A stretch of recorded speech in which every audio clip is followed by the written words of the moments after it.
ఈ వీడియోలో మనం భగవద్గీత అధ్యాయము 1 శ్లోకము 1ను పరిశీలిద్దాం. ఇక్కడి నుండే గీతా జ్ఞానం ప్రారంభమవుతుంది. కురుక్షేత్ర సంగ్రామం మొదలవబోతున్న సమయంలో గుడ్డివాడైన రాజు ధృతరాష్ట్రుడు ఆతృతతో తన మంత్రి సంజయుడిని అడుగుతున్న ప్రశ్న ఇది. మొదటగా ఈ పవిత్ర శ్లోకాన్ని భక్తితో విందాం.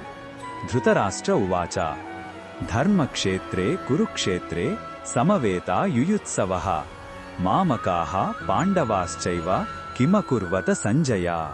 ఈ శ్లోకం అర్థమేమిటంటే, ధృతరాష్ట్రుడు సంజయుడితో ఇలా అంటున్నాడు: ఓ సంజయ, ధర్మభూమి అయిన కురుక్షేత్రంలో యుద్ధం చెయ్యాలనే కోరికతో సమావేశమైన నా కుమారులు మరియు పాండు కుమారులు ఏమి చేశారు? ఇక్కడ ధృతరాష్ట్రుడు నా కుమారులు అని, పాండు కుమారులు అని వేరు చేసి మాట్లాడటం గమనించాలి. ఇది అతని పక్షపాత బుద్ధిని, అందమైన పుత్ర ప్రేమను చూపిస్తుంది. ఈ పక్షపాతమే మహాభారత యుద్ధానికి మూల కారణం. కృష్ణ భగవానుడు ఈ విషయంలో మనకు ఏమి చెప్పుతున్నాడంటే, ఈ భౌతిక ప్రపంచంలో మనది పరులది అనే భేదభావమే అన్ని దుఃఖాలకు కారణం.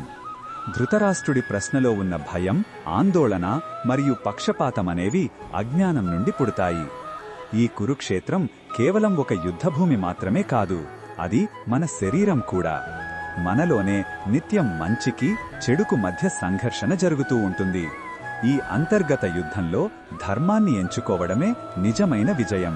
కృష్ణ భగవానుడు ఈ విషయంలో మనకు ఏమి చెప్పుతున్నాడంటే, ఈ భౌతిక ప్రపంచంలో మనది పరులది అనే భేదభావమే అన్ని దుఃఖాలకు కారణం. ధృతరాష్ట్రుడి ప్రశ్నలో ఉన్న భయం, ఆందోళన మరియు పక్షపాతమనేవి అజ్ఞానం నుండి పుడతాయి. ఈ కురుక్షేత్రం కేవలం ఒక యుద్ధభూమి మాత్రమే కాదు, అది మన శరీరం కూడా. మనలోనే నిత్యం మంచికి చెడుకు మధ్య సంఘర్షణ జరుగుతూ ఉంటుంది. ఈ అంతర్గత యుద్ధంలో ధర్మాన్ని ఎంచుకోవడమే నిజమైన విజయం. ఈ బోధనను మన దైనందిన జీవితంలో ఎలా ఉపయోగించుకోవచ్చంటే, మన జీవితంలో ఎదురయ్యే సమస్యలను చూసి ధృతరాష్ట్రుడిలా భయపడకూడదు. నా వాళ్ళు పరులు అనే సంకుచితమైన ఆలోచనలను విడిచిపెట్టి అందరినీ సమానంగా చూస్తూ ధర్మ మార్గంలో నడవాలి. ప్రతి నిర్ణయం తీసుకునే ముందు ఇది స్వార్థంతో తీసుకుంటున్నానా లేక ధర్మం కోసం తీసుకుంటున్నానా అని మనల్ని మనం ప్రశ్నించుకోవాలి. మరిన్ని భగవద్గీత శ్లోకాల అర్థాన్ని తెలుసుకోవాలంటే మా తదుపరి వీడియోలను తప్పకుండా చూడండి.